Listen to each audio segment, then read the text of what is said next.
عمران نیازی کی جو جماعت ہے جتنا کشمیر کاز کو اور کشمیریوں کے حقوق کو نقصان انہوں نے پہنچایا ہے وہ تاریخ میں کسی نے نہیں پہنچایا۔ 75 سال میں بھارت کی جرت نہیں ہوئی تھی کہ وہ مقبوضہ کشمیر میں کوئی انتہائی قدم اٹھائے، جو کہ عمران نیازی صاحب کے دورہ امریکہ کے بعد جب انہوں نے کہا کہ میں ورلڈ کپ جیت کے آ رہا ہوں اور ان کو ایئرپورٹ پہ ہار ڈالے گئے، اس موقع پر واپسی پہ آپ نے دیکھا کہ کشمیر کو اسٹیٹ ٹیریٹری ڈکلیئر کر دیا گیا اور کشمیریوں کے حقوق سلب کر لیے گئے۔ اس کے بعد کشمیر میں ایک جھرلو الیکشن ہوتا ہے جس میں ایک فعال نکالا جاتا ہے اور کہا جاتا ہے کہ عین سے عبدالقیوم نیازی کو وزیر اعظم بنایا جائے۔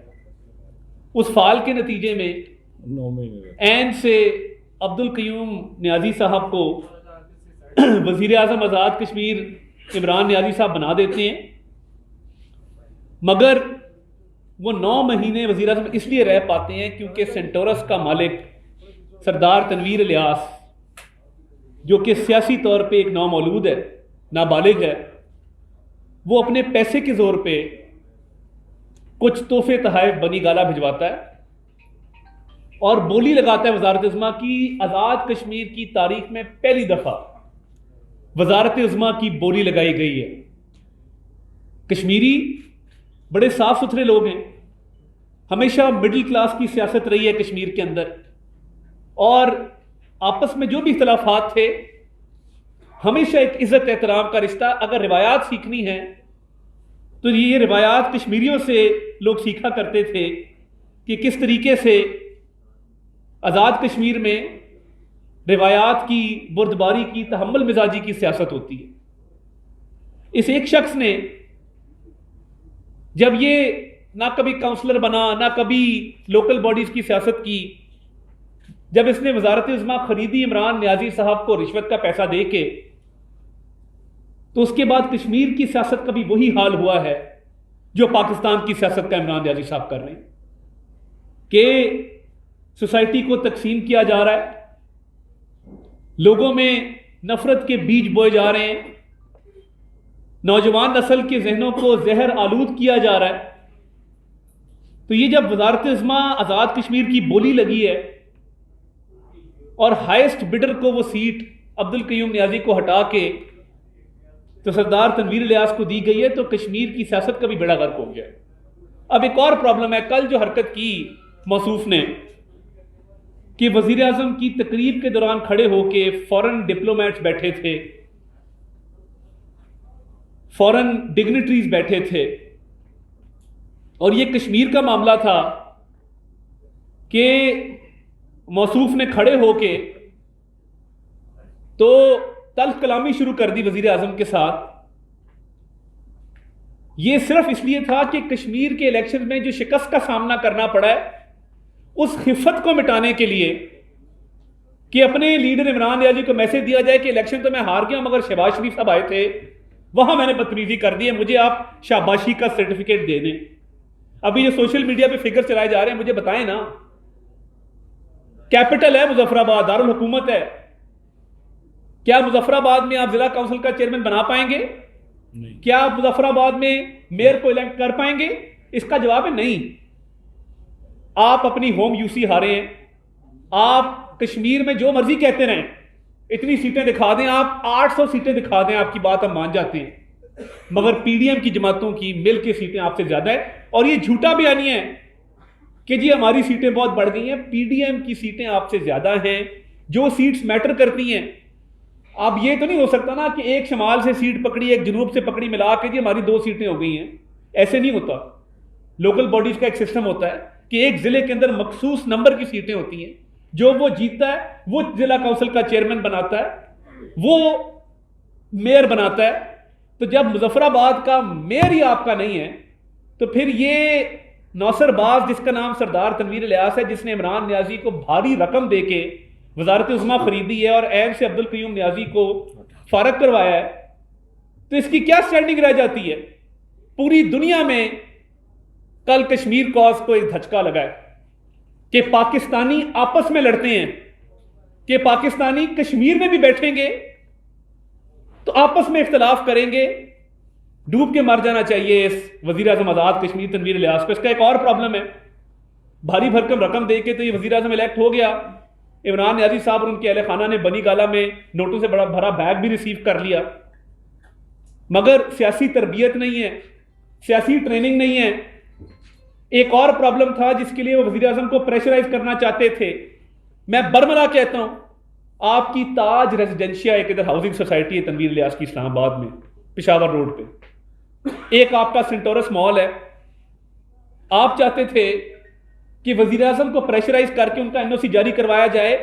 این او سی ہماری حکومت میں قانون کے مطابق، قواعد و ضوابط کے مطابق ایشو ہوتا ہے۔ آپ ہاؤسنگ سوسائٹی کے مالک ہوں گے، بہت بڑے آدمی ہوں گے، بڑا پیسہ ہوگا آپ کے پاس، مگر اس کا یہ ہرگز مطلب نہیں ہے کہ آپ ہمارے وزیر اعظم کے سامنے کھڑے ہو کے تو تکرار کریں، جگ ہنسائی کروائیں پاکستان کی اور کشمیر کاز کی پوری دنیا میں، تاکہ آپ کا یہ چھوٹا موٹا کاروبار جو یہ چل جائے۔ سینٹورس کو آگ لگنے سے پہلے 4 شو کاز نوٹس ایشو ہوئے ہیں اور 2 شو کاز نوٹس عمران نیازی صاحب کے دور میں ہوئے ہیں کہ آپ کی وائلیشنز ہیں، آپ نے بلڈنگ پلانز فالو نہیں کیے۔ اس کے باوجود آپ نے جب ایک ایپلیکیشن دی، اس کو قانون کے مطابق کنسیڈر کر کے آگ لگنے کے بعد سینٹورس کو ڈی سیل کیا گیا۔ اس میں بھی کچھ لوگوں نے کردار ادا کیا کہ ایک کاروبار ہے، کاروباری شخصیات باقی بھی وہاں لوگوں کی دکانیں ہیں، تو اس کا حرج نہیں ہونا چاہیے۔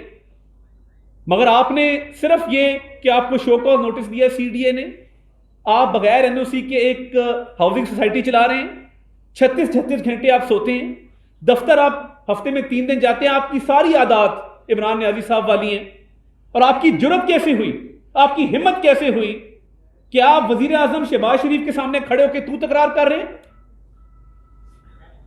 ہماری لیڈرشپ نے ہمیں تربیت دی ہے پرامن رہنے کی، اچھے اخلاق دکھانے کی، ورنہ خدا کی قسم آج ہمیں اجازت دیں تو سردار تنویر الیاس آپ اسلام آباد میں داخل نہ ہو سکے جہاں پہ یہ بلند و بالا آپ کی عمارت کھڑی ہے۔ اتنی وائلیشنز ہیں آپ کی، اور یہ کشمیر کو ہمیشہ عمران نیازی نے دھچکا دیا ہے۔ کشمیر کی وزارت عظمیٰ بیچنا اس سے برا فیل نہیں ہو سکتا کہ آپ نے اور آپ کے اہل خانہ نے سینٹورس کے مالک سے پیسے لے کے اس کو وزیر اعظم بنایا۔ جب عین سے عبدالقیوم نیازی کو بنایا تھا تو ایسی کیا ضرورت پیش آ گئی یا ایسی کیا مجبوری تھی کہ 9 مہینے کے اندر اندر آپ نے اس کو وزارت عظمیٰ سے ہٹا دیا اب اور کرپٹ قرار دیا؟ وہ جتنا بھی کرپٹ ہو، وہ اس سے کرپٹ تو نہیں ہے سردار تنویر الیاس سے۔ کشمیر میں آپ کا بیانیہ ریجیکٹ ہو چکا ہے، لوگوں نے آپ کے بیانیے کو، جو پہلے آپ نے کہا ہم کوئی غلام ہے کہ ہم مان جائیں، اور آپ نے ایک اینٹی امریکن بیانیہ گھڑا، جھوٹ گھڑا، سازش کی، اس پہ بھی آپ مکر گئے۔ آپ نے کہا نہیں وہ مجھے غلط فہمی ہوئی تھی۔ اب آپ نے امریکن لابنگ فرم ہائر کر کے امریکہ سے اچھے تعلقات استوار کرنا چاہتے ہیں، پوری قوم کو گاڑی کے پیچھے سٹکر لگوا دیا ہم کوئی غلام ہے کہ، اور خود صلح کر لی پیچھے جا کے۔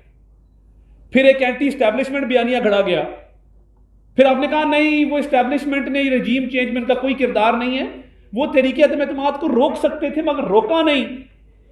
پھر جب نہیں روکا تو آپ نے جنرل باجوہ پہ الزامات لگانے شروع کر دیے کہ جنرل باجوہ سے آپ کا تقاضا یہ تھا کہ آپ طریقے عدم اعتماد کو ناکام بنائیں۔ انہوں نے کہا میں غیر آئینی کام نہیں کرتا۔ جب انہوں نے انکار کیا تو آپ کو غصہ چڑھ گیا، آپ نے ان کو میر جعفر میر صادق کہنا شروع کر دیا۔ پھر خود غیر آئینی آفر کی کہ میری حکومت بچا لیں، غیر معینہ مدت کے لیے آرمی چیف آپ سلیکٹ ہو جائیں۔ یہ ہے کال و فیل کا تضاد، یہ ہے منافقت کی سیاست۔ اور کشمیر میں جو شکست فاش ملی ہے اللہ تعالیٰ کے فضل سے، اس میں صدر آزاد کشمیر مسلم لیگ نون شاہ غلام قادر صاحب کا بہت بڑا ہاتھ ہے۔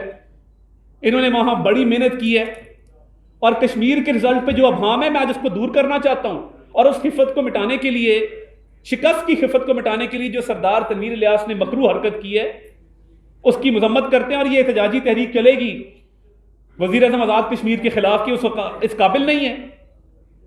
اور آپ پتہ کروائیں کہ کشمیر کی گورنمنٹ کو اتنا نقصان ہو رہا ہے اس شخص کی وجہ سے کہ وہ کئی دن اویلیبل ہی نہیں ہوتے، دفتر ہی نہیں آتے۔ ہم کسی پریشر میں آ کے نہ آپ کے سینٹورس مال کے لیے نہ تاج ریزیڈینشیا کے لیے کوئی غیر قانونی این او سی جاری نہیں کریں گے۔ آپ نے یہ حرکت اس لیے کی، ہمیں پتہ ہے اس بات کا۔ اور دوسرا، بدتمیزی پہ سرٹیفکیٹ بانٹے جاتے ہیں اس ناصر باز کی طرف سے، جو اس دن کیمرے پہ آیا تو اس کے بھانجے نے کان میں کہا ٹانگ نہ ہلائیں کیمرے میں، یہ آپ کی ٹانگ زخمی ہے، اس کو نہ ہلائیں۔ یہ اس طرح کا آدمی ہے. اور اگر یہ پنجاب اسمبلی توڑنے کا اعلان کیا تھا نا، ہمت ہے تو توڑ کے دکھائیں. میں نے تو کہا تھا نہیں ٹوٹے گی. یہ شخص اقتدار کے بغیر رہ نہیں سکتا، اس کو پیسوں کی لت پڑی ہوئی ہے. آج فرح گوگی کو واپس بلائے نا اگر اتنا دامن صاف ہے.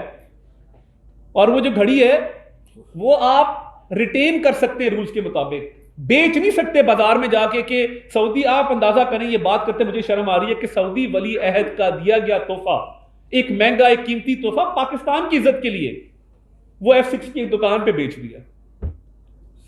اور F6 کی دکان پہ بیچ کے ہاتھ سے رسید بنوا لیجیے اتنے کروڑ کی میں نے گھڑی بیچ دی تھی. وہ بھائی کیا ضرورت پیش آ گئی تھی گھڑی بیچنے کی؟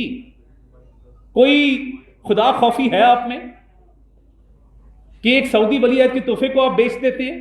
اور وہ فرح گوگی جو ڈائمنڈز کا کاروبار کرتی ہے، جو گھڑیاں بیچنے کی شوقین ہے، جس نے کوئی چیز نہیں چھوڑی، ہر ٹھیکے میں کمیشن، ہر افسر کی ٹرانسفر پوسٹنگ میں پیسے. آپ کا دامن صاف ہے، کل اس کو پیش کرائیں آ کے. مگر نہیں، آپ کو پتا ہے کہ وہ آئے گی، وہ آپ کی بینامی ہے، سارا الزام آپ پہ آئے گا. آپ نے اس کو اپنے اقتدار سے نکلنے سے پہلے فرار کروا دیا اور دبئی بھجوا دیا. اب اس کو آپ نے وہاں روکا ہوا ہے کہ پاکستان نہ آنا، کیونکہ وہ آئی تو وہ طوطے کی طرف فر فر بولے گی، اور جب وہ فر فر بولے گی تو پھر تھر تھر آپ کی ٹانگیں کانپیں گی. اور آپ کی جب کانپیں ٹانگیں گی تو پھر بڑا کچھ جو ہے وہ سامنے آئے گا کہ آپ نے کس بے دردی سے اس ملک کو لوٹا. اور پنجاب کی حکومت کا آپ ذکر کرتے ہیں، آپ میں ہمت ہی نہیں ہے. وہ شخص جو سرکاری پانی کی بوتلیں بنی گالا لے گیا ہو ministry of science and technology کی، جو 6 روڈ کے جلسی میں سرکاری ہیلی کاپٹر میں دورہ کرتا ہو، جو پوٹوہار ٹاؤن کی سرکاری لوکل کونسل کی کرسی پہ بیٹھ کے جلسے سے خطاب کرتا، وہ سرکار کے بغیر زندہ رہ سکتا؟ بری لت پڑ گئی ہے اقتدار کے مزے لوٹنے کی، چوریاں کرنے کی، پیسے کمانے کی. گھڑیوں کا بھی آپ کو جواب دینا ہوگا. اور آپ کس حیثیت میں سرکاری ہیلی کاپٹر میں اس جلسے میں گئے ہیں؟ آپ کی انٹائٹلمنٹ کیا ہے؟ نہ آپ لیڈر آف اپوزیشن ہیں، نہ آپ کے پاس کوئی منسٹری ہے، نہ آپ وزیر اعظم ہیں.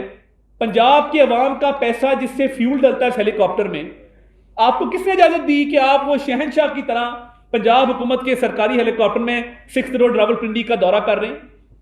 پوری انتظامیہ نے سرکاری انتظامات سے آپ کا جلسہ کروایا. ہمت تھی تو آتے نا اسلام آباد، کسی بڑی جگہ پہ جلسہ کر کے دکھاتے.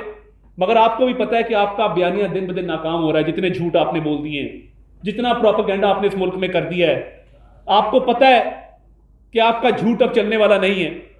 اس لیے آپ اب پنجاب حکومت کے سہارے زمان پارک میں پناہ لیے بیٹھے ہیں. جتنا میں پرویز الہی کو جانتا ہوں، 40 سال کا ہمارے خاندان کا اس سے تعلق ہے. وہ آپ کے خلاف بیان ایسے نہیں دے رہا، وہ سوچی سمجھی ایک سازش ہے تاکہ آپ حکومت نہ توڑ سکیں. وہ اختلافات پیدا کرنے کے بیج بو دیے ہیں.